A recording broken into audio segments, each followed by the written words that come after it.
ولقد نادانا نوح فلنعم المجيبون ونجيناه وأهله من الكرب العظيم وجعلنا ذريته هم الباقين وتركنا عليه في الآخرين سلام على موسى وهارون سلام على نوح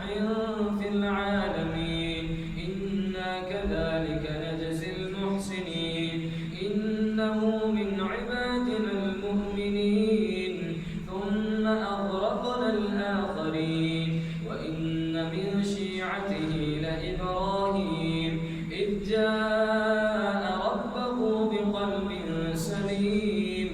إذ قال لأبيه وقومه ماذا تعبدون أئفكا آلهة دون الله تريدون فما ظنكم برب العالمين فنذر نظرة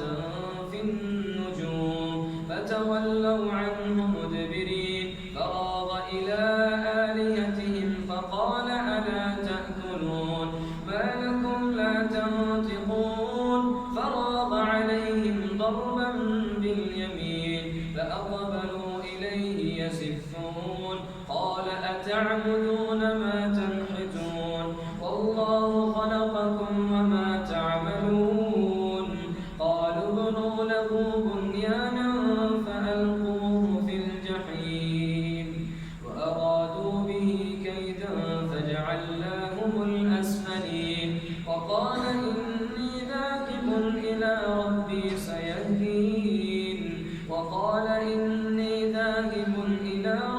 سيهدين رب هب لي من الصالحين فبشرناه بغلام حليم فلما بلغ معه السعي قال يا بني إني أرى في المنام أني أذبحك فانظر ماذا ترى قال يا أبت افعل ما تؤمر ستجدني إن شاء الله من الصابرين فلما أسلما وتله للجبين وناديناه أن يا إبراهيم قد صدقت الرؤيا إنا كذلك نجزي المحسنين إن هذا لهو البلاء المبين وفديناه بذبح عظيم وتركنا عليه في الآخرين سلام على إبراهيم وكذلك نجزي المحسنين إنه من عبادنا المؤمنين وبشرناه بإسحاق نبيا من الصالحين وباركنا عليه وعلى إسحاق ومن ذريتهما محسن وظالم لنفسه مبين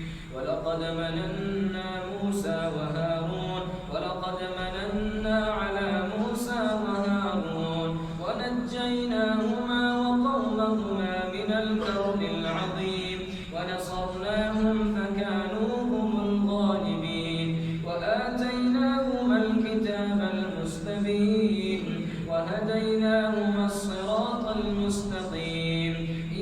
وتركنا عليهما في الآخرين سلام على موسى وهارون إنا كذلك نجزي المحسنين إنهما من عبادنا المؤمنين وإن إلياس لمن المرسلين إذ قال لقومه ألا تتقون أتدعون بعلا وتذرون أحسن الخالقين الله ربكم ورب آبائكم الأولين فكذبوه فإنكم لمحضرون إلا عباد الله المخلصين وتركنا عليه في